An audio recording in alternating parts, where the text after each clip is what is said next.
The first time Rose Montgomery stepped off the train into Tulsa, Oklahoma Territory, in 1889, the dust swirled around her ankles like tiny cyclones, and a sense of abandonment clung to her more tightly than her travel-worn dress. Her father was dead, her mother long gone, and the promise of a teaching position had vanished like morning mist under the harsh western sun.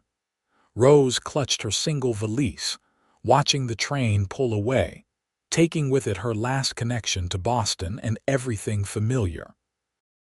22 years of proper upbringing hadn't prepared her for this moment alone in a frontier town with $3 to her name and nowhere to go. The station platform emptied quickly, leaving Rose standing alone as the afternoon sun beat down mercilessly. She tugged at her high collar, already feeling perspiration gathering beneath her corset. The telegram had been so certain. Teaching position available, stop arrive September 1st, stop accommodations arranged, stop. She'd spent her last savings on the train ticket. "You planning on growing roots there, miss?" The gruff voice startled her. Rose turned to find an elderly station master watching her with impatient eyes. "I'm sorry, I was expecting someone to meet me. I'm here for the teaching position." The man's weathered face creased with confusion. "Teaching position? School's been closed since spring when Miss Holloway married that cattle buyer from Kansas City. Town council's been arguing about hiring someone new, but they ain't decided yet." The blood drained from Rose's face. "But I received a telegram. I sold everything." The station master shrugged, sympathy briefly crossing his features. "Might be worth asking at the mayor's office. Sometimes things get decided and word doesn't spread." With a nod of thanks, Rose gathered her courage along with her valise and stepped onto the main street of Tulsa. The bustling frontier town was nothing like Boston. Wooden buildings lined the unpaved street. Horses and wagons kicked up dust, and men in dusty hats and boots outnumbered women 5-1. The stares that followed her progress down the street made Rose's cheeks burn. Her traveling outfit, practical by Boston standards, marked her as an outsider here. By the time she located the small building marked Town Hall, her spirits had sunk to the soles of her buttoned boots. Mayor Edgerton was a portly man with a waxed mustache who seemed genuinely confused by her appearance. "No telegram was sent from this office, Miss Montgomery, I can assure you of that." "But I received it, sir. I wouldn't have come all this way otherwise." Rose's voice trembled slightly. The mayor shook his head. "Town council voted last week. They've decided not to reopen the school until next year. Most families are sending their children to Broken Arrow or managing at home." Rose felt the room tilt slightly. "I see." "I'm sorry you've come all this way for nothing, miss," the mayor said, already turning his attention back to his papers. "Tulsa's growing, but we're still finding our way. Perhaps you could try Broken Arrow, or Oklahoma City might need teachers." "Nothing." The word echoed in Rose's mind as she walked out into the late afternoon sun. She was nothing here, no position, no connections, no purpose. The Yellow Bird Hotel charged rates Rose couldn't afford for more than a night, but the alternative was sleeping on a bench. The room was small but clean, with a narrow bed and a washstand. Rose sat on the edge of the bed, removed her hat, and allowed herself exactly 5 minutes of tears before squaring her shoulders. She would not telegraph her aunt in Philadelphia to beg for train fare. Not yet. Tomorrow she would look for work, any work to earn enough for a ticket to somewhere with opportunities. The next morning, Rose dressed in her plainest skirt and shirtwaist, pinned her chestnut hair into a simple bun, and set out. By midday, she'd been turned away from the general store, no positions. The dressmaker's shop had just hired someone, and the hotel required experience. No one wanted an educated Boston woman with soft hands and no practical skills. By late afternoon, desperation drove her to the Golden Nugget Saloon.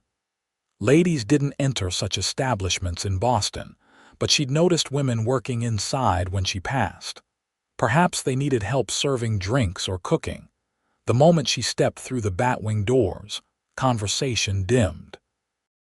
Several rough-looking men turned to stare, and Rose felt her resolve wavering. The interior was dark after the bright sunlight, smelling of whiskey, tobacco, and unwashed bodies. Well, what have we got here? A florid-faced man with an elaborate vest emerged from behind the bar. You lost, sugar. Rose summoned every ounce of courage. No, sir, I'm looking for employment. The man's eyebrows shot up and he looked her up and down in a way that made her skin crawl. Employment, is it? Well, I might have something for a pretty thing like you. His smile revealed tobacco-stained teeth. But it ain't serving drinks, if you catch my meaning. The implication hit Rose like a physical blow. Horrified, she backed toward the door, bumping into something solid. Turning, she found herself facing a broad chest. Her eyes traveled up to encounter a face partially hidden by the brim of a black hat's sharp cheekbones, a strong jaw darkened with stubble, and the most penetrating blue eyes she'd ever seen. "Excuse me," she murmured, embarrassment flooding her cheeks. "Problem here, Wilcox." The stranger's voice was deep, with a quiet authority that immediately silenced the room. "No problem, Quincy," the barkeep replied, his tone suddenly respectful. "Just explaining to the lady that I don't need help serving drinks." The stranger Quincy studied Rose for a long moment. "Miss, I believe you're in the wrong establishment. I was looking for work," Rose explained, mortified. Something unreadable flickered in those blue eyes. "There's none here suited for a lady." Before Rose could respond, shouting erupted outside, followed by the unmistakable sound of gunfire. In one fluid motion, Quincy pushed Rose behind him and drew his pistol. The saloon emptied as men rushed outside to see the commotion. "Stay here," Quincy ordered, moving toward the door. Rose had no intention of disobeying. She pressed herself against the bar, heart pounding wildly as more shots rang out. Through the windows, she could see men taking cover and several horses bolting down the street. Minutes later, Quincy returned, holstering his weapon. "Bank robbery. They got away heading south." His eyes narrowed as he took in Rose's pale face. "You need to find somewhere safer to be, miss." "Montgomery, Rose Montgomery." "Well, Miss Montgomery, Tulsa ain't Boston." He'd noticed her accent. "Why are you really here?" Something about his direct gaze made lying impossible. Rose found herself explaining about the telegram, the non-existent teaching position, her dwindling funds. When she finished, Quincy Everett, for that was his full name, as he finally introduced himself, regarded her thoughtfully. "Seems to me someone wanted you here badly enough to lie about it." "Any ideas who might have sent that telegram?" Rose shook her head. "I know no one in Oklahoma Territory." "The town does need a teacher," he said finally. "Council's just being stingy about paying one. School buildings sitting empty." A flicker of hope sparked in Rose's chest. "Do you think they might reconsider, maybe?" His expression gave nothing away. "Meanwhile, you need proper work. Mrs. Patterson at the boarding house might need help. Respectable place, unlike here." Rose wanted to thank him, but pride stiffened her spine. "I didn't ask for charity, Mr. Everett." Something like amusement curved his mouth. "Didn't offer any, Miss Montgomery, just information."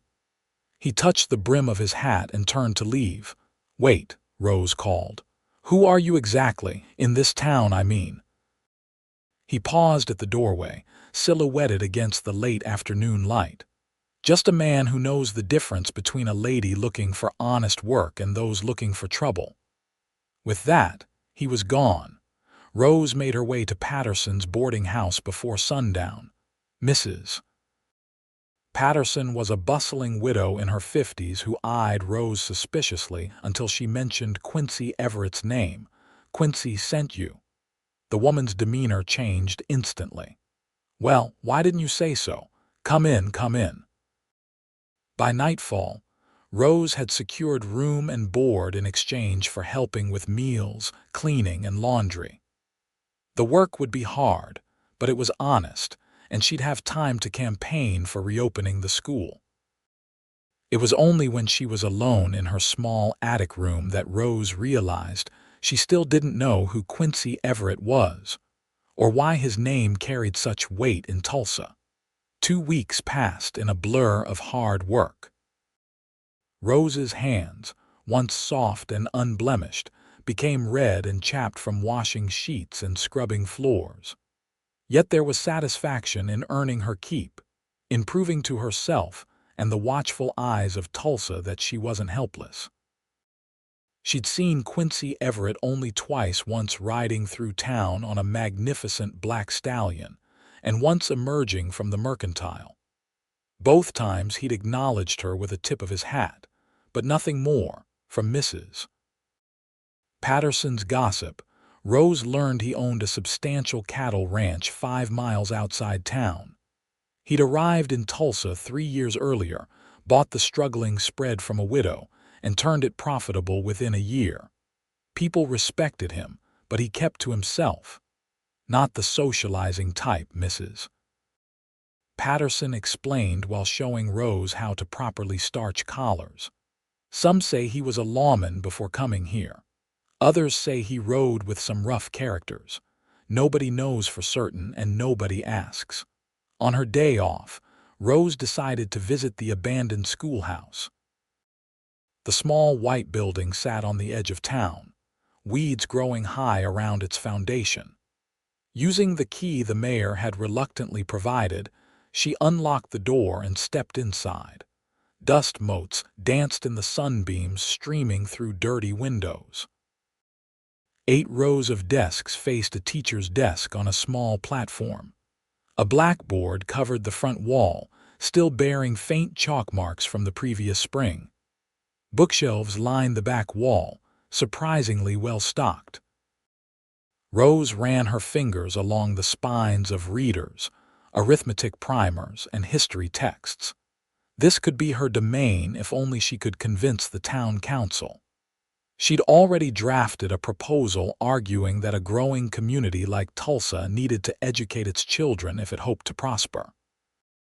The sound of a horse approaching interrupted her thoughts. Through the window, she saw Quincy Everett dismounting from his black stallion.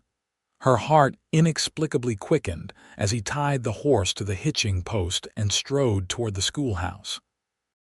"Miss Montgomery," he said, removing his hat as he entered. The gesture transformed him, softening the hard lines of his face. Without the hat shadowing his features, she could see his eyes were the color of a summer sky, startling against his sun-darkened skin. "Mr. Everett." "What brings you here?" Saw someone in the schoolhouse. "Came to investigate." His gaze traveled around the room.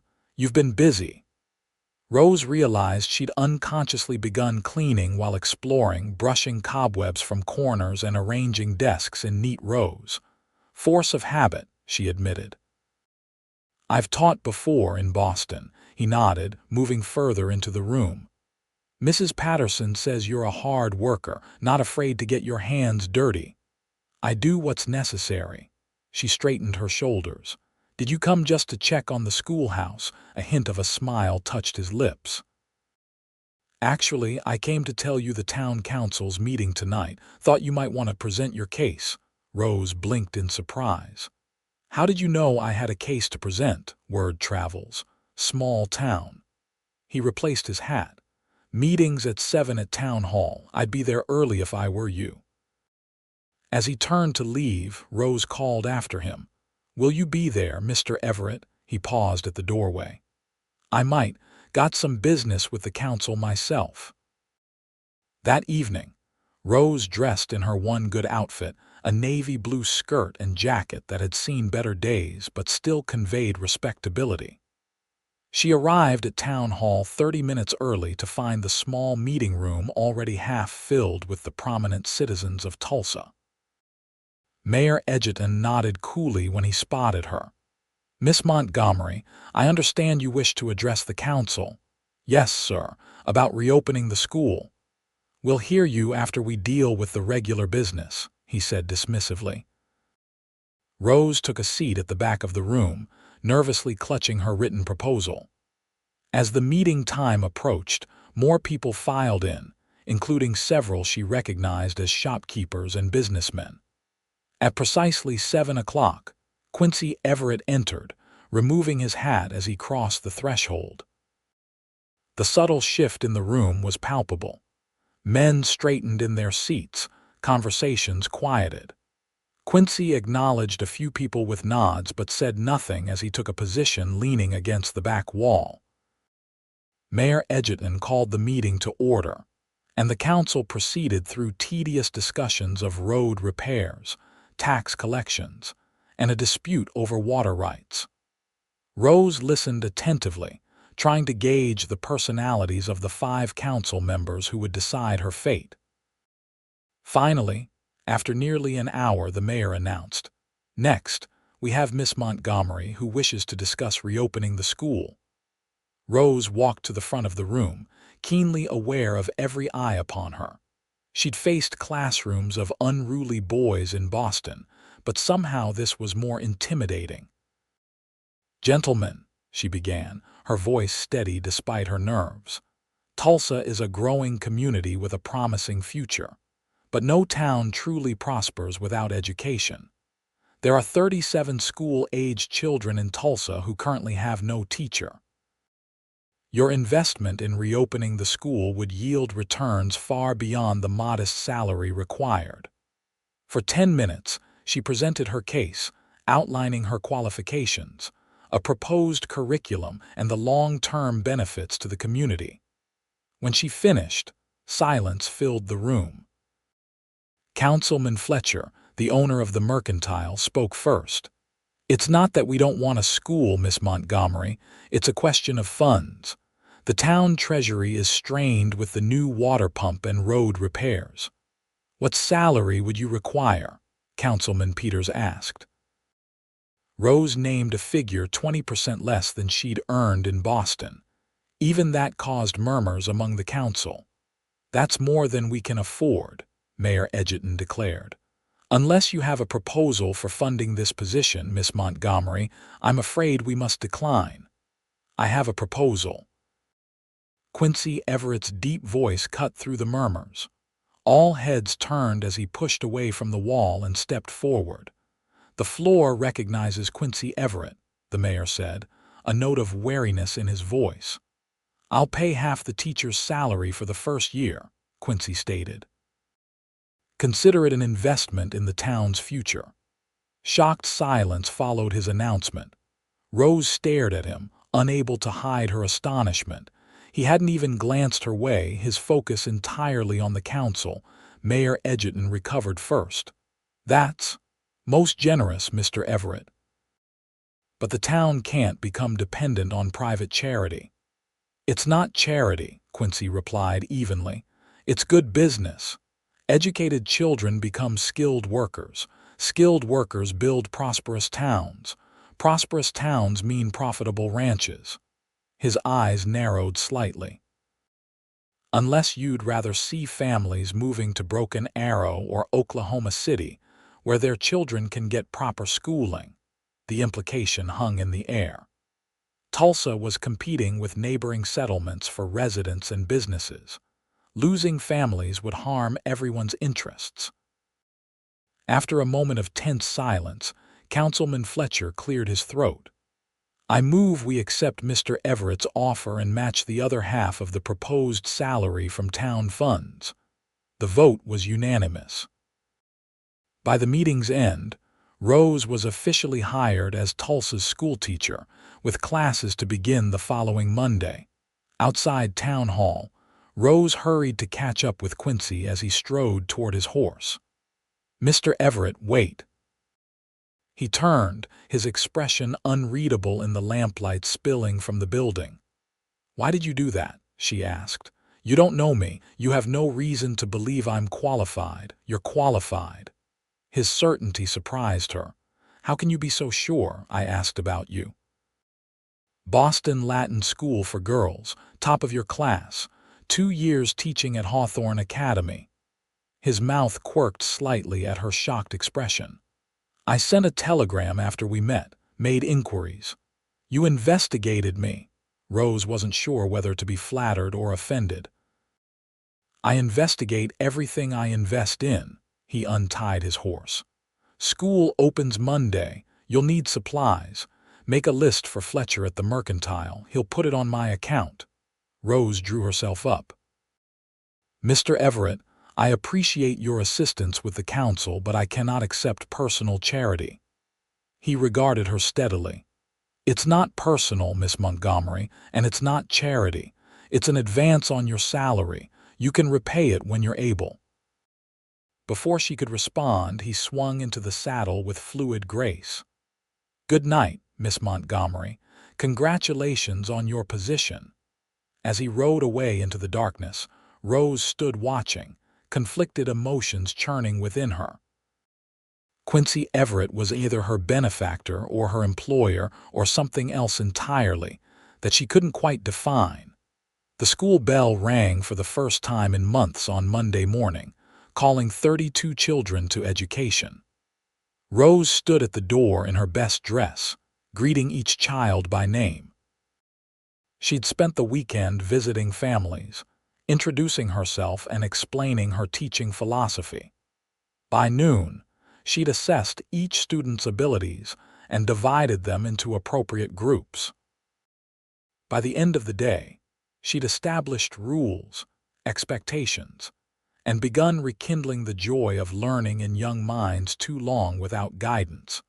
Walking home to Mrs. Patterson's boarding house that evening, exhausted but fulfilled, Rose finally felt she had a place in Tulsa. The children had responded well, the parents seemed cautiously supportive, and she'd begun repaying the spiritual debt she owed Quincy Everett. She hadn't seen him since the council meeting.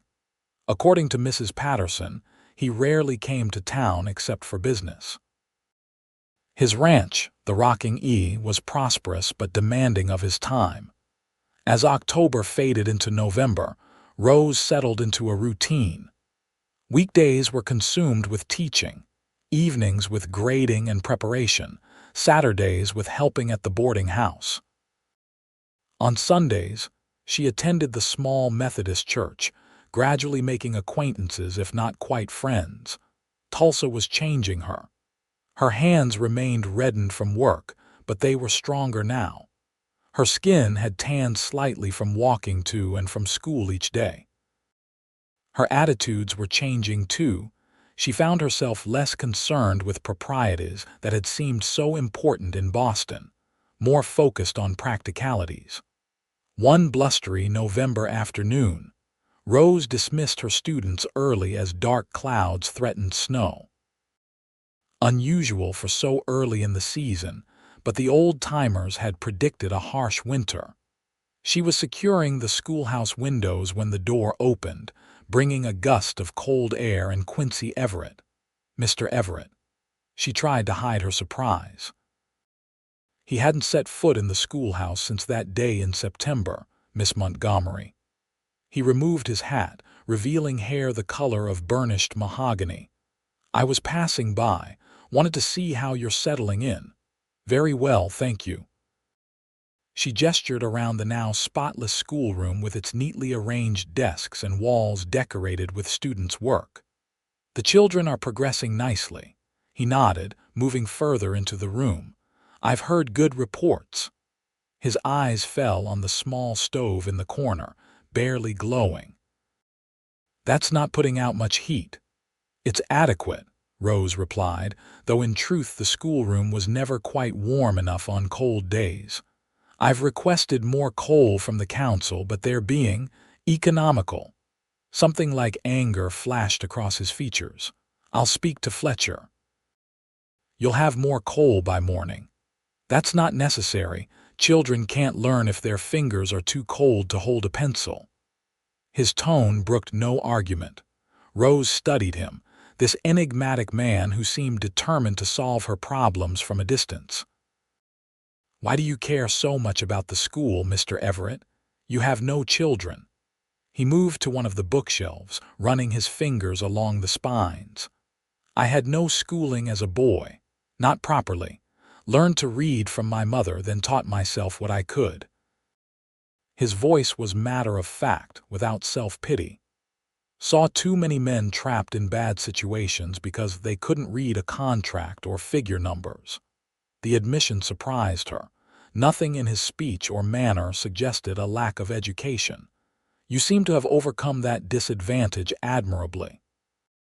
A ghost of a smile touched his lips. I was lucky and stubborn. He turned to face her. But I'd rather the next generation not rely on luck. Before Rose could respond, the door burst open again. 12-year-old Tommy Fletcher stood there, wide-eyed and panting. Miss Montgomery. Pa says to tell you to come quick. The storm's coming faster than they thought. He says it's going to be a blizzard and you need to get to town. Rose looked out the window. The darkening sky had taken on an ominous yellowish cast and the wind had intensified. Thank you, Tommy. I'll leave right away. You get home now, quickly. As the boy disappeared, Quincy moved to the window. He's right, this is going to be bad. He turned to Rose. I'll escort you to the boarding house. There's no need, there's every need. This isn't Boston, Miss Montgomery. Prairie blizzards kill. His tone left no room for argument. Rose gathered her things quickly, wrapping her woolen shawl tightly around her shoulders. She'd ordered a proper winter coat, but it hadn't arrived yet. Outside, the wind nearly took her breath away. The temperature had plummeted in the last hour, and the first snowflakes were beginning to fall not gently, but driving horizontally with the force of the wind.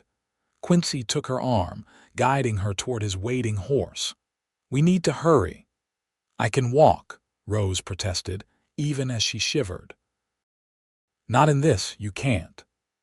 He boosted her into the saddle before she could object further, then swung up behind her. The closeness was shocking, his chest solid against her back, his arms around her as he took the reins. In Boston, such proximity would be scandalous. Here, with the storm bearing down, it seemed the most natural thing in the world. They'd barely made it halfway to town when the full force of the blizzard struck. Snow fell in blinding sheets, and the wind howled like a living thing. Rose could barely see 10 feet ahead. Even Quincy's magnificent horse struggled against the gale. Can't make it to town, Quincy shouted over the wind. Ranch is closer. Rose nodded beyond arguing. The cold penetrated her clothing as if it weren't there. She huddled closer to Quincy's warmth, grateful for his presence. The journey seemed endless. Rose lost track of time, focusing only on staying in the saddle and fighting the numbness creeping into her extremities. Finally, through the curtain of snow, she saw lights. A substantial 2-story house emerged from the whiteness. A man burst from the house as they approached, taking the horse's reins while Quincy dismounted and lifted Rose down. Her legs buckled, partly from the cold and partly from the unaccustomed hours in the saddle. Without hesitation, Quincy swept her into his arms and carried her into the house. The sudden warmth was almost painful on her cold skin. Hank, see to midnight, Quincy ordered the ranch hand who'd helped them. Miss Montgomery needs warming up. An older woman appeared, her lined face concerned. Land's sakes, she's half frozen. Bring her to the fire, Quincy. Rose found herself deposited in a chair before a roaring fireplace in what appeared to be a comfortable sitting room. The woman introduced as Mrs. Cooper, the housekeeper, efficiently removed Rose's snow-covered shawl and began chafing her hands. I'm perfectly capable of warming myself, Rose protested weakly. Quincy, shrugging out of his snow-dusted coat, gave her a look that was half exasperation, half amusement. "You Boston women and your pride. Would you rather lose fingers to frostbite?" Mrs. Cooper clucked disapprovingly. "She needs dry clothes and hot tea, Mr. Everett. I'll take her upstairs." Within 30 minutes, Rose found herself in dry clothing, a man's shirt and trousers that Mrs. Cooper had quickly altered to fit, her own clothes hanging to dry in the kitchen. The outfit was scandalously improper, but Rose was too grateful for the warmth to care. When she returned downstairs, she found Quincy in the sitting room, pouring amber liquid into 2 glasses.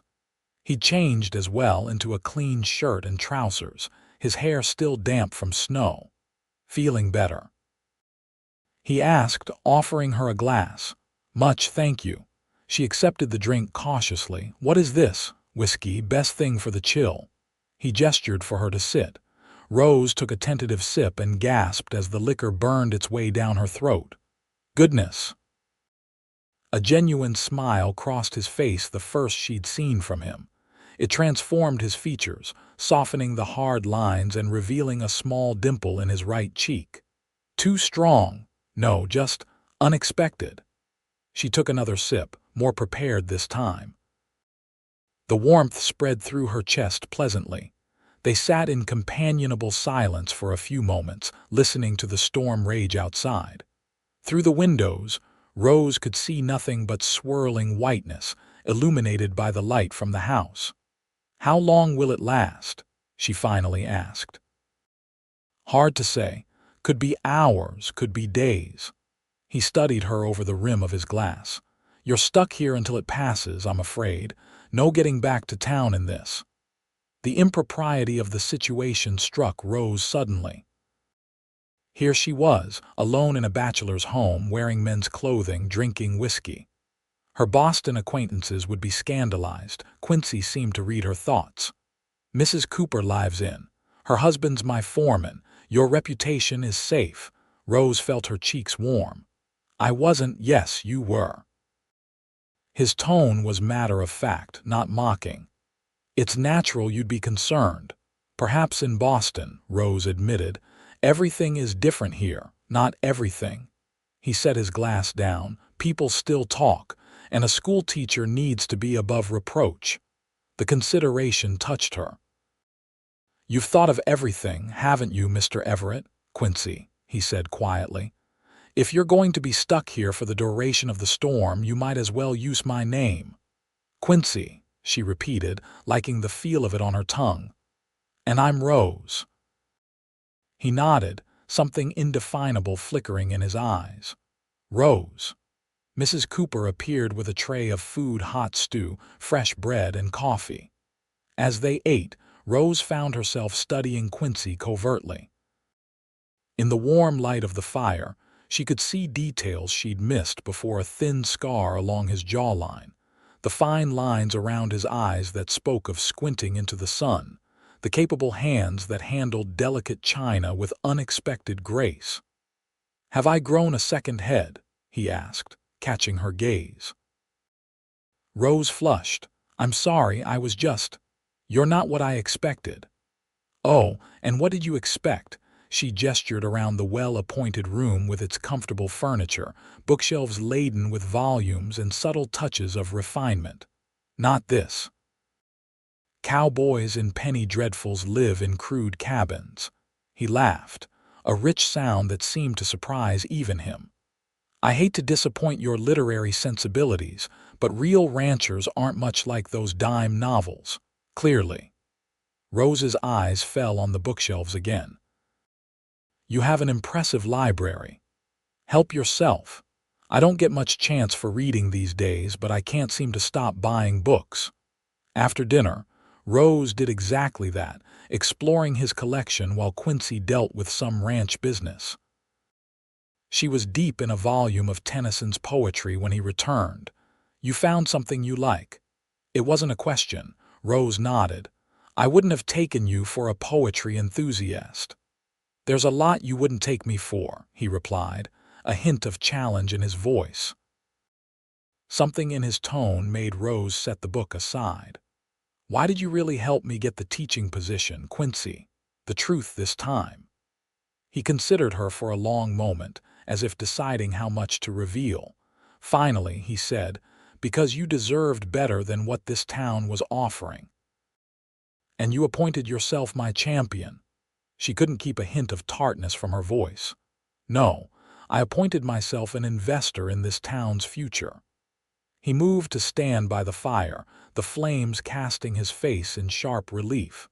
But yes, I also didn't like seeing you treated as nothing. The word struck her like a physical blow. Nothing. That's what she'd felt like that first day in Tulsa, like nothing, a woman with no place, no purpose. How did you know? She whispered. Quincy turned to face her fully. I recognized the look. I've seen it in my own mirror. The admission hung in the air between them, revealing more than he'd probably intended. Before Rose could respond, Mrs. Cooper appeared to show her to a guest room. Rose slept fitfully that night, despite the comfortable bed. The storm howled around the house, rattling windows and whistling through cracks. But it wasn't just the noise keeping her awake, it was thoughts of Quincy Everett, the enigmatic rancher who seemed determined to remain a mystery even as he solved her problems. Morning brought no relief from the blizzard. Rose woke to a world transformed into white, the snow piled high against the windows. After dressing in her now dry clothes, she made her way downstairs to find Mrs. Cooper in the kitchen, preparing breakfast. Good morning, Miss Montgomery. Sleep well. The housekeeper placed a cup of coffee before her, as well as could be expected with the storm. Rose accepted the coffee gratefully. Is Mr. Everett awake? Been up for hours. He's in the barn with the men, making sure the livestock is tended. Mrs. Cooper bustled around the kitchen. This is a bad one, even by Oklahoma standards. We might be snowbound for days. The prospect was both alarming and oddly exciting. Rose had responsibilities in town, yet the thought of spending more time with Quincy held an undeniable appeal. After breakfast, restlessness drove Rose to explore the house. It was larger than it appeared from outside, with 4 bedrooms upstairs and several rooms downstairs, including the sitting room, dining room, kitchen, and what appeared to be a study. The study drew her attention. Bookshelves lined 3 walls, and a large desk dominated the room. Unlike the more formal sitting room, this space felt lived in papers scattered across the desk. A half-empty coffee cup, a worn leather chair showing the imprint of its usual occupant. Rose was examining the books, an eclectic collection ranging from classics to practical manuals on cattle breeding, when Quincy's voice came from behind her. Finding anything interesting? She turned, startled. He stood in the doorway, snow still melting on his shoulders, his cheeks reddened from cold. I'm sorry. I shouldn't have intruded. It's not an intrusion if you're invited.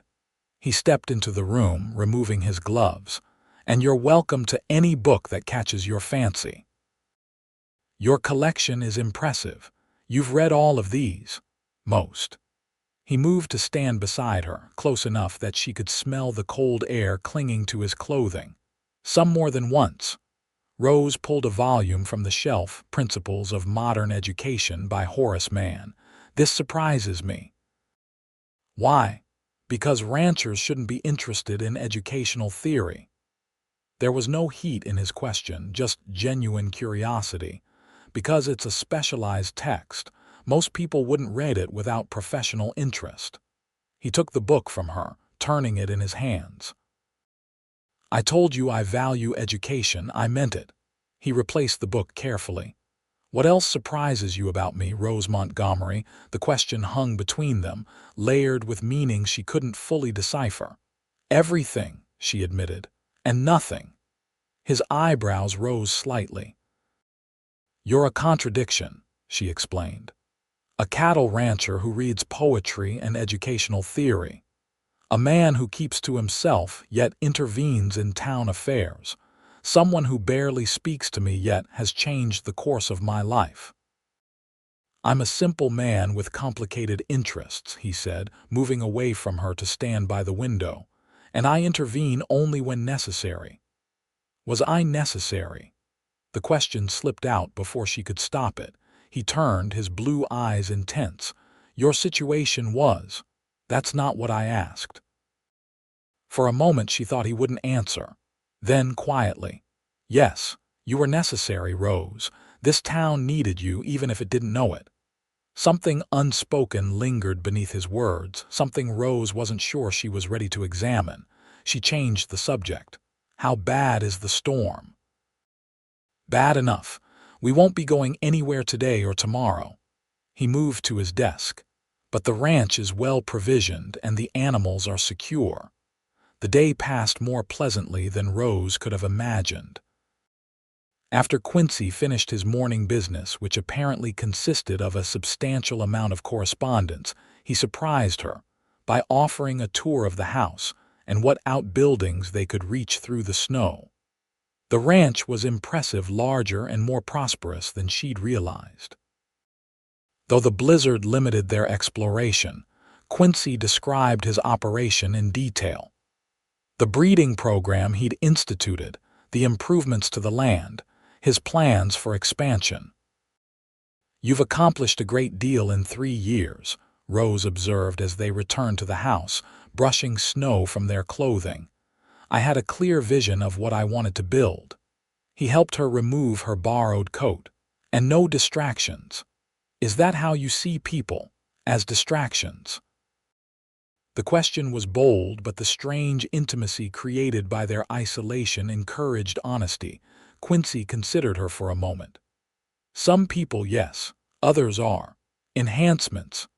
And which am I? Rose asked, surprising herself with her forthrightness. A smile tugged at the corner of his mouth. I haven't decided yet. The answer should have offended her. Instead, it made her laugh.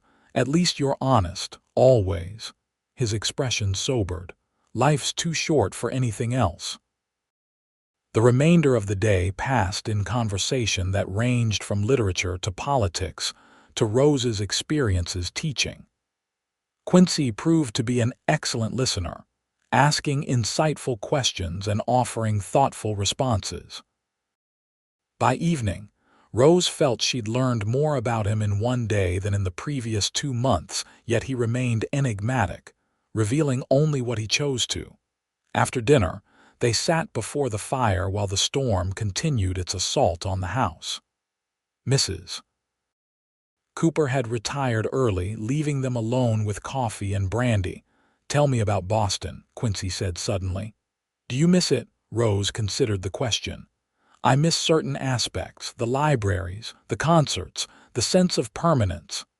She sipped her coffee. But it was stifling in many ways. How so? Everything prescribed, who you could speak to, how you could behave, what opinions were acceptable. She smiled ruefully. A woman's world is very small there, and here it's undefined, challenging, certainly. But there's a freedom in that challenge. She met his gaze. I'm not sure I could go back now. Something like approval flickered in his eyes. The West changes people. Has it changed you? Rose asked. Quincy stared into the fire. It revealed me there's a difference. The cryptic answer intrigued her, but his expression discouraged further probing. Instead, she asked, will you tell me how you came to Tulsa? The real story, not the town gossip. For a moment, she thought he might refuse. Then he leaned back in his chair, his expression distant. I was a U.S. Marshal in Colorado Territory. Spent 8 years chasing men who didn't want to be caught. His voice was matter of fact. It was necessary work, but it hollows you out after a while, makes you hard in ways that aren't always good. Rose remained silent, afraid to interrupt this unexpected confidence. 3 years ago, I tracked a gang to the Oklahoma border. There was a confrontation. Men died, some deserving, one not.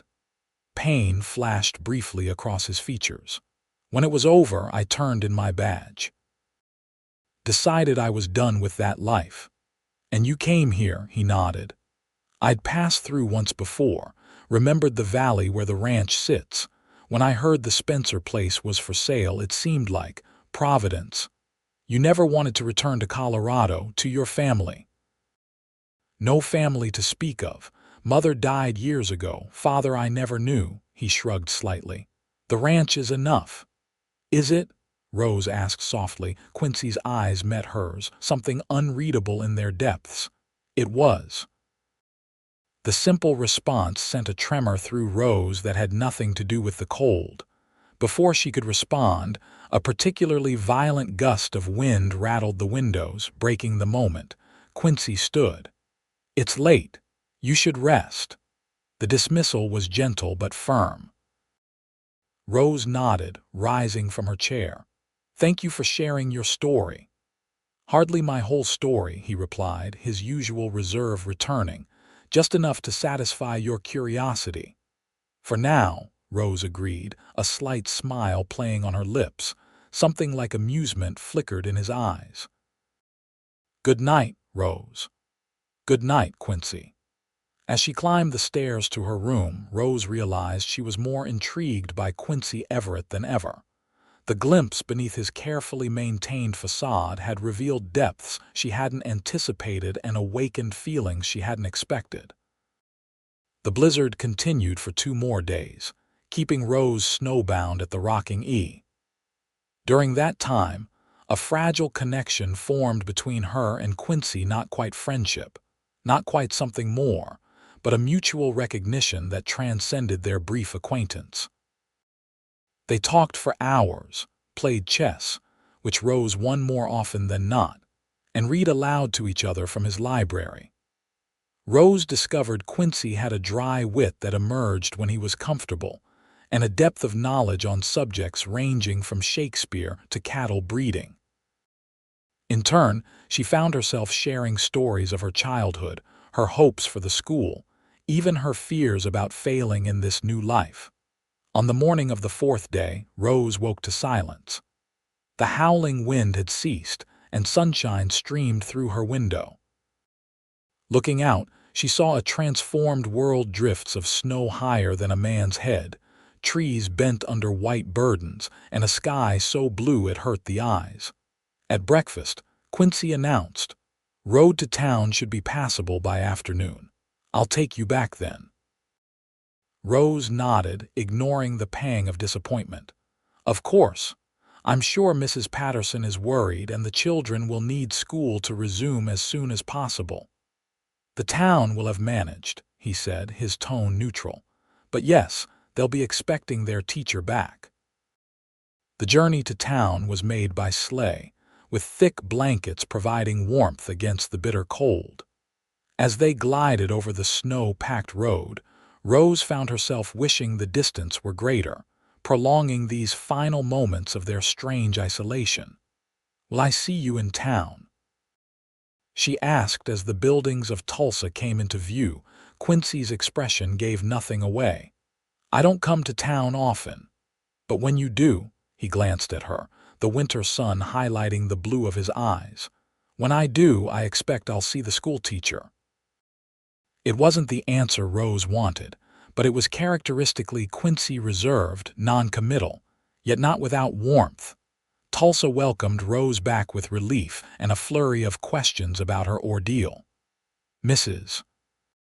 Patterson fussed over her terrible experience, though Rose found herself unable to think of the snowbound days as terrible. School resumed, life returned to normal, and November gave way to December. Rose threw herself into preparations for a Christmas program at the school, determined to give her students an opportunity to showcase their learning for the town. She saw nothing of Quincy during this time, though occasionally she caught herself scanning the street for his distinctive figure on his black stallion. 1 week before Christmas, as Rose was staying late to decorate the schoolhouse, the door opened, admitting a blast of cold air and Quincy Everett. "Mr. Everett," she said formally, aware of how proper she sounded after the intimacy of their snowbound days. Miss Montgomery. He removed his hat, revealing hair longer than she remembered. I was in town. Thought I'd check on the school. As you can see, we're preparing for the Christmas program.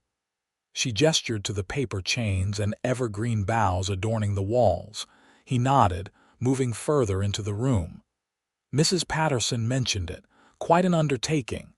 The children deserve a chance to celebrate their accomplishments.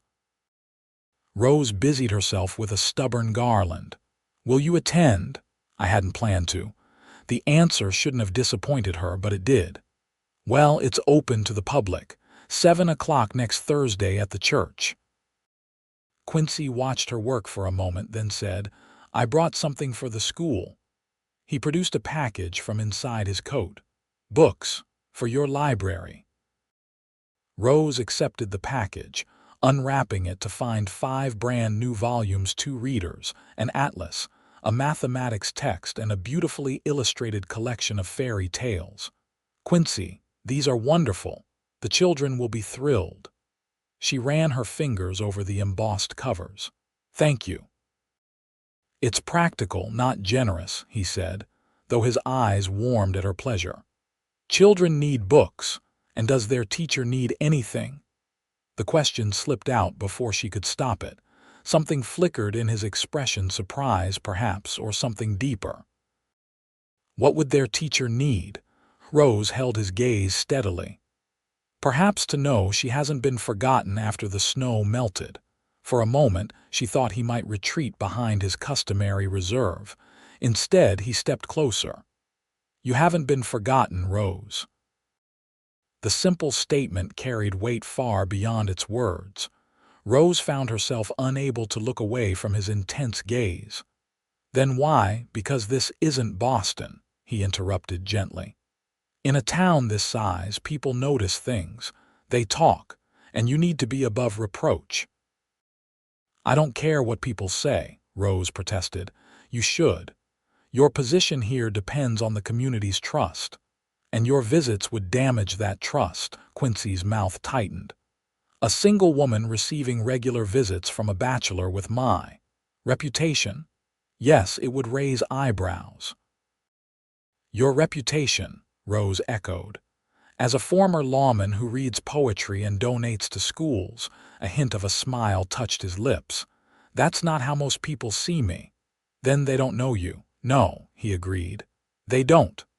The moment stretched between them, laden with unspoken possibilities. Finally, Quincy stepped back, replacing his hat. I should go. It's getting dark. Rose nodded, disappointment mingling with the warmth his visit had kindled. Thank you for the books. He touched the brim of his hat in acknowledgement. Merry Christmas, Rose. Merry Christmas, Quincy. After he left, Rose stood for a long time, the books clutched to her chest, her mind filled with questions she couldn't answer. Christmas came and went. The school program was a success, with the entire town turning out to watch the children perform recitations, songs, and a short play. Rose scanned the crowded church repeatedly, but Quincy never appeared. January brought bitter cold and short days. Rose's routine continued: teaching, boarding house duties, church on Sundays.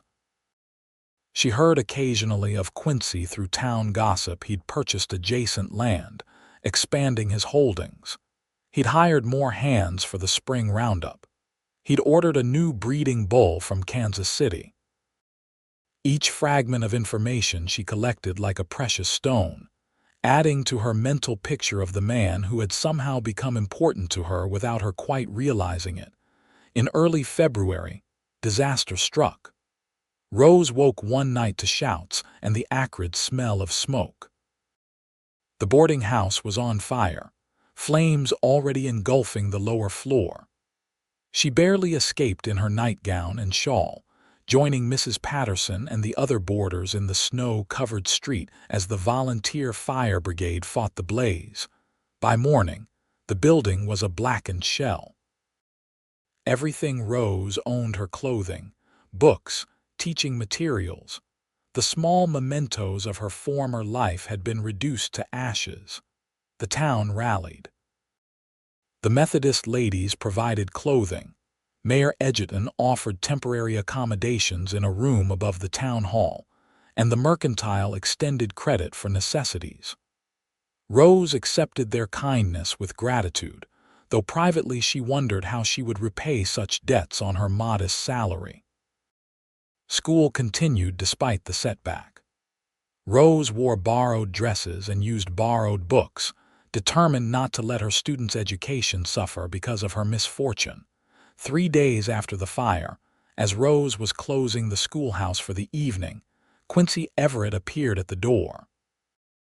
"I just heard about the fire," he said without preamble. "I was in Oklahoma City." Rose straightened her shoulders, suddenly conscious of her ill-fitting borrowed dress and tired appearance. It was quite dramatic, but everyone escaped safely. "Your belongings, all lost." She managed a smile. "But the town has been very generous." Quincy studied her for a moment, taking in the circles under her eyes, the borrowed clothing. "Come with me." "Where?" "Fletcher's store. You need proper clothes, not hand-me-downs." Rose stiffened. "I cannot accept more charity, Quincy." "The town has already." "It's not charity," he interrupted. "It's an advance on your salary, again." "I already owe you for the school supplies," Rose protested, "so add it to the account." His tone brooked no argument. "You can't teach effectively if you're worried about your appearance." Rose wanted to refuse to maintain her independence, but practical necessity won out. She needed proper clothing, and her next salary payment was weeks away. "Very well," she conceded, "but I will repay every cent." At Fletcher's Mercantile, Quincy instructed the shopkeeper to provide whatever Rose needed and add it to his account. Then, surprising her, he left without another word.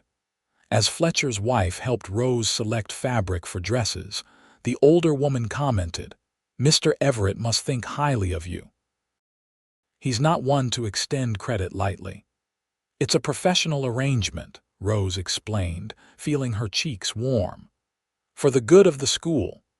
Mrs. Fletcher gave her a knowing look but said nothing more. The next morning, a package arrived at the schoolhouse before classes began.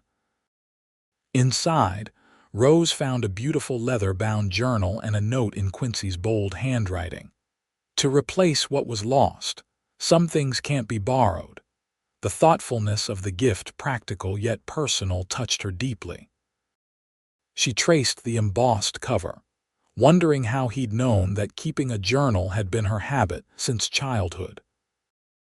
That evening, alone in her sparse room above the town hall, Rose wrote in the new journal, pouring out her feelings about the fire, her situation, and most of all, the enigmatic rancher who kept inserting himself into her life only to withdraw again. February gave way to March, bringing the first hints of spring to the Oklahoma Territory. As the snow melted, revealing mud and the first green shoots, Rose received unexpected news. The town council, flush with tax revenues, had decided to build a small house for the schoolteacher, adjoining the school property. "It's a practical decision," Mayor Edgerton explained. "Cheaper than paying boarding fees, and it ensures we can retain a teacher long-term." Rose was stunned by the announcement. "That's incredibly generous. It's practical," the mayor repeated. "And it was Everett's idea. He donated the lumber." Of course it was Quincy's idea. Rose wasn't sure whether to be grateful or exasperated by his continued behind-the-scenes management of her life. Construction began immediately, with much of the town participating. Men donated labor, women provided meals for the workers, and even the children helped where they could. By early April, the small 2-room house was completed, simple but sound, with a bedroom, a combined kitchen and sitting area, and a small porch. Rose's official moving-in day became something of a town celebration. Women arrived with household goods, curtains, dishes, pots and pans, while the men delivered furniture donated by various families. By afternoon, the little house had been transformed into a proper home. Throughout the day, Rose kept watching for Quincy, but he never appeared. His absence puzzled her. This was largely his doing, yet he chose to remain at a distance. As the last well-wishers departed, leaving Rose alone in her new home, a knock came at the door. She opened it to find Quincy standing on her porch, hat in hand. "You missed the housewarming," she said, unable to keep a hint of accusation from her voice. "I thought it best to come when the others had gone." He remained on the porch, maintaining a proper distance. "May I come in?" Rose stepped aside, gesturing him in. "It's a beautiful home." "Thank you for making it possible." "The town did the work," he demurred, looking around the cozy space. "At your suggestion, with your lumber." He shrugged, clearly uncomfortable with her gratitude. "It's a good investment for the town, ensures continuity for the school." "Always practical," Rose murmured, a smile tugging at her lips. "Always," he agreed, though his eyes held something warmer than practicality as they rested on her. A moment of silence stretched between them, filled with unspoken thoughts. Finally, Quincy said, "I brought a housewarming gift." From behind his back, he produced a small potted rose bush. "For your garden," he explained, "if you want one." Rose accepted the plant, touched by the thoughtfulness. "I've never had a garden before. Every home should have one." He gestured to the yard visible through the window. "There's good soil here. You could grow vegetables, flowers." "I know nothing about gardening," Rose admitted. "I could show you if you want." The offer was casual, but his eyes watched her carefully. Rose recognized the significance of what he was proposing, a reason for regular visits, a shared interest that would appear innocent to town gossips. "I would like that," she said simply. Quincy nodded, relief briefly visible in his expression. "Good. I'll bring some seedlings next week." As he prepared to leave, Rose said, "Quincy, why do you keep helping me?" He paused at the door, considering the question. "Because you deserve it," he said finally. "Because you work hard and care about those children. Because—" He stopped, seeming to reconsider his words. "Because—" Rose prompted. He met her gaze directly. "Because you matter, Rose, to the town, to those children." A pause. "To me." Before she could respond, he touched the brim of his hat and was gone, leaving Rose standing in her doorway with a rosebush in her hands and her heart beating too fast. True to his word, Quincy returned the following week with seedlings, tools, and knowledge to share. Under his guidance, Rose prepared soil, planted rows of vegetables, and learned the basics of gardening. The lessons provided a natural reason for his regular visits, which soon became a fixture in Rose's life every Saturday afternoon, weather permitting. The town noticed, of course. How could they not? But Quincy's standing in the community and Rose's unimpeachable reputation as a teacher insulated them from serious gossip. If some of the ladies exchanged knowing glances when Rose mentioned her garden, she chose to ignore it. As spring progressed into early summer, the relationship between Rose and Quincy deepened. Their conversations ranged beyond gardening to books, philosophy, dreams, and memories. Rose learned about Quincy's childhood in a mining town, his years as a lawman, his hopes for the ranch. In turn, she shared her experiences in Boston, her passion for teaching, her adjustment to Western life. Yet for all their growing closeness, certain boundaries remained uncrossed. Quincy never stayed past supper time, never touched Rose beyond the casual contact of gardening instruction, never spoke directly of feelings that increasingly seemed to simmer beneath the surface of their interactions. One warm June evening, as they sat on Rose's porch after tending the now thriving garden, Quincy surprised her with an invitation. "There's a social at the church next Saturday," he said, his tone carefully casual. Town's celebrating the completion of the new bell tower. Rose nodded. Yes, my students are performing songs for the occasion. I thought I might attend. He glanced at her. Wondered if you'd save a dance for me. The request so ordinary between courting couples, so extraordinary coming from the reserved rancher made Rose's heart skip. People will talk, she said, echoing his own caution from months before. A smile tugged at his lips. Let them. I find I mind it less these days. Rose studied him, noting the relaxed set of his shoulders, the warmth in his eyes. What's changed? Maybe I have.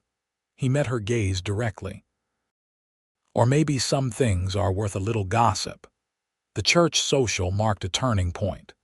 When Quincy claimed Rose for not just one dance but 3, the town's speculation transformed into certainty.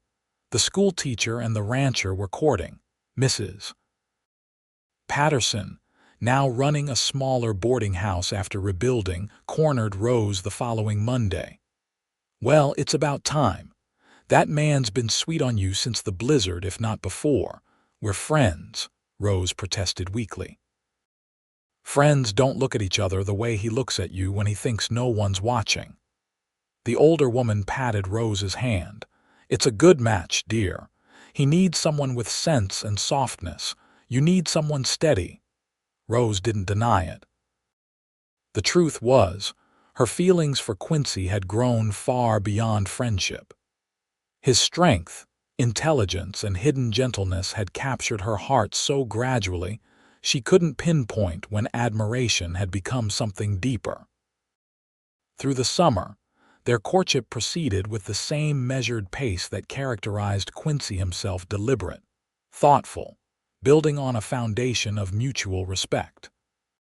He began escorting Rose to church on Sundays, joining her for supper at her little house several evenings a week, taking her on rides to explore the countryside around Tulsa.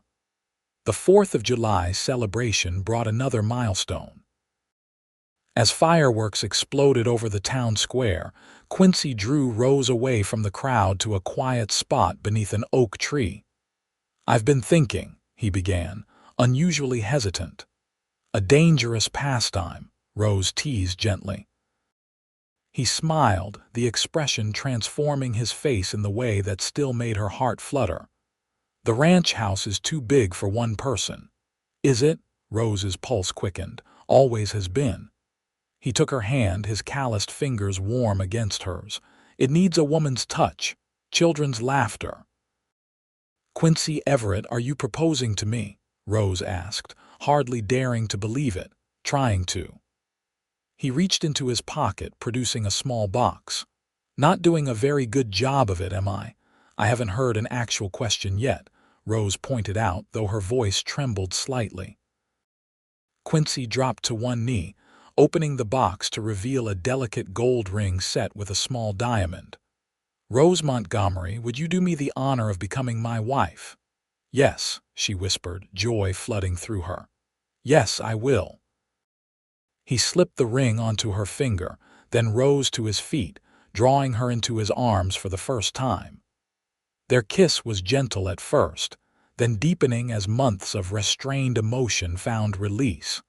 When they finally broke apart, Quincy rested his forehead against hers. I've wanted to do that since the blizzard, he admitted. What took you so long? Rose asked, smiling up at him. Wanted to be sure you knew what you were getting into. His expression grew serious. I'm not an easy man, Rose, set in my ways, sometimes dark-minded. I know exactly who you are, Quincy Everett. She touched his cheek gently. The man who sees value where others see nothing, who acts instead of just talking, who reads poetry and plants gardens and believes in education. Something like wonder crossed his features. You make me sound better than I am. No, Rose said softly. I just see you clearly. Their engagement announcement caused a stir in Tulsa, not of surprise, but of satisfaction. The town had been watching their courtship with approval, seeing in their union a perfect balance. The cultured schoolteacher and the capable rancher, each bringing different strengths to the partnership. The wedding was set for August, after the harvest, but before the school term began. Rose worried briefly about who would replace her as teacher, but Quincy surprised her. "You don't have to give up teaching," he said one evening as they sat on her porch. "The ranch is only 5 miles out. You could ride in daily or use the buggy in bad weather. You wouldn't mind?" Rose asked, surprised. "Mind? I'm counting on it." At her confused look, he explained, "I didn't fund that school just to see it close again. Those children need you, Rose." The generosity of his understanding that her teaching was not merely a job but a calling only deepened her love for him. As the wedding day approached, preparations consumed Rose's time. The Methodist ladies insisted on making her wedding dress. The town organized a celebration that promised to be the social event of the year, and Mrs. Cooper helped ready the ranch house for its new mistress. 1 week before the wedding, as Rose was arranging her few possessions for the move to the ranch, a stranger arrived in Tulsa, a well-dressed man with city manners who asked directions to the schoolhouse. Rose was startled to find him at her door late that afternoon. "May I help you?" "Rose Montgomery." At her nod, he continued, "I'm Harold Wilson, attorney from Boston. I've been trying to locate you for some time." Confusion and a flutter of anxiety filled Rose. "What business could a Boston attorney have with me? May I come in? This is a private matter." Rose reluctantly admitted him, propriety satisfied by the open door and windows that made their meeting visible to anyone passing by. "I represent the estate of Eleanor Whitfield," Wilson explained, seating himself at Rose's small table. The name struck Rose like a physical blow. "My mother's sister, but I haven't heard from her in years, not since before Father died." "Yes, well, Miss Whitfield was not one for correspondence, but she kept track of your whereabouts through mutual acquaintances." Wilson removed papers from his briefcase. "She passed away 3 months ago." "Cancer, I'm afraid." "I'm sorry to hear that," Rose said, though in truth she barely remembered the stern woman who had disapproved of her father's marriage and maintained only the coldest of relations with her niece. "Miss Whitfield left no direct heirs," Wilson continued. "As her only living relative, you inherit her entire estate." Rose blinked, uncomprehending. "Estate?" "The house on Beacon Hill, various investments, bank accounts." Wilson handed her a document. "Approximately $120,000 in total." The room seemed to tilt. Rose gripped the edge of the table. "That's impossible. Aunt Eleanor wasn't wealthy. On the contrary. Your aunt made some very shrewd investments over the years, and she lived quite frugally despite her means." Wilson produced more papers. "These require your signature to begin the transfer of assets." Rose stared at the documents, her mind racing. With such wealth, she could return to Boston in style, buy a fine house, travel to Europe, never worry about money again. "I'll need time to consider this," she said finally. Wilson nodded. "Of course. I'll be staying at the hotel for 2 days before continuing to Kansas City. You can reach me there." After he left, Rose sat motionless, the inheritance documents spread before her. The amount was staggering more money than she had ever imagined possessing. It represented freedom, security, opportunities she had thought forever lost when she'd boarded that train to Oklahoma. So deep was her preoccupation that she didn't hear Quincy arrive. His voice from the doorway startled her. "Rose, is everything all right?" She looked up, seeing concern in his expression as he took in her pale face and the papers before her. "I've had unexpected news," she said, gesturing to the documents. Quincy entered, his gaze falling on the Boston law firm's letterhead. "Bad news?" "No, just unexpected." She explained about her aunt, the inheritance, the attorney's visit. As she spoke, Quincy's expression grew increasingly unreadable. When she finished, he said simply, "That's a substantial sum." "Life-changing," Rose agreed. A silence fell between them, heavy with unasked questions. Finally, Quincy said, "You could return to Boston, have the life you were meant to have." The suggestion, spoken in his usual straightforward manner, struck Rose like a blow. "Is that what you think I want?" He met her gaze steadily. "I think you deserve to consider all your options." "This changes things. Does it?" Rose stood, suddenly angry. "Does it change how I feel about you, about our life together? It should." His voice was gentle but firm. "Rose, when you came here, you had nothing, no position, no connections. I was part of making this place home for you. And you think I only chose you because I had limited options." The hurt in her voice was unmistakable. Quincy ran a hand through his hair, a rare gesture of frustration. "I think you should take time to be sure. This money gives you choices you didn't have before." "I've already made my choice." Rose moved to stand before him. "I chose you, Quincy, not because I had nowhere else to go, not because you helped me, but because I love you." It was the first time either of them had spoken the word aloud. It hung in the air between them, powerful and transformative. "Rose," Quincy began, his voice rough. "No, let me finish." She took his hands in hers. "I was lost when I came here, not because I had no money or position, but because I had no purpose. You saw value in me when I felt like nothing. You gave me a chance to build something meaningful." "The town needed a teacher," he said, echoing his words from months before. "And I needed someone who believed in me." She squeezed his hands. "The money changes nothing, Quincy, nothing that matters." For a long moment he studied her face, searching for certainty. Then, with a suddenness that took her breath away, he pulled her into his arms. "I love you," he said against her hair. "God help me. I've loved you since I found you in that saloon, looking so out of place and so determined." Rose laughed through sudden tears. "That's a terrible place to fall in love. I've never done anything the conventional way." He drew back to look at her.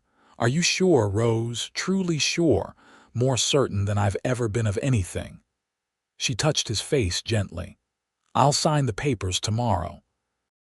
The money will be useful. We can expand the school, maybe build a proper library for the town. But my home is here now. With you." The kiss that followed sealed more than their engagement. It sealed a partnership based on mutual respect, shared values, and a love that had grown steadily through adversity and understanding. They were married on a perfect August day, with the entire town in attendance. Rose wore a simple white dress with lace at the collar and cuffs, and carried a bouquet of roses from her own garden. Quincy, uncharacteristically nervous, fumbled slightly with the ring but spoke his vows in a clear, steady voice that carried to the back of the church. The celebration afterward lasted well into the evening, with dancing, feasting, and toasts to the couple's happiness. As the sun set, Quincy and Rose slipped away to begin their married life at the ranch that was now truly a home. In the years that followed, the Everett Ranch prospered and expanded. Rose continued teaching, eventually overseeing the construction of a larger school building funded in part by her inheritance. They established a public library for Tulsa, donated land for a park, and helped finance the town's first hospital. Their first child, a son named James, arrived a year after their marriage, followed by a daughter, Elizabeth, 2 years later. Both children inherited their father's blue eyes and their mother's love of books. On their 5th wedding anniversary, as they sat on the porch watching the sunset paint the Oklahoma sky in shades of gold and crimson, Rose asked, "You ever regret it? Staying in Tulsa instead of seeking your fortune elsewhere?" Quincy's arm tightened around her shoulders. "Never. Everything I value is right here." Rose leaned her head against his shoulder, contentment filling her. Do you remember what you said to me that day in the saloon? When the bartender called me nothing. I remember, Quincy said softly. You told me he called you nothing. I told you to call yourself mine. Best advice I ever took, Rose murmured, smiling up at the man who had seen her value when she'd lost sight of it herself. As twilight deepened into night, they remained on the porch, talking quietly of the day's events, plans for the ranch, their children's latest accomplishments. Tomorrow would bring its own challenges and joys, but for now, they had this moment of peace, secure in a love that had transformed them both from lonely souls into a family, a transformation neither had expected when Rose first stepped off that train into the dust of Tulsa, Oklahoma territory.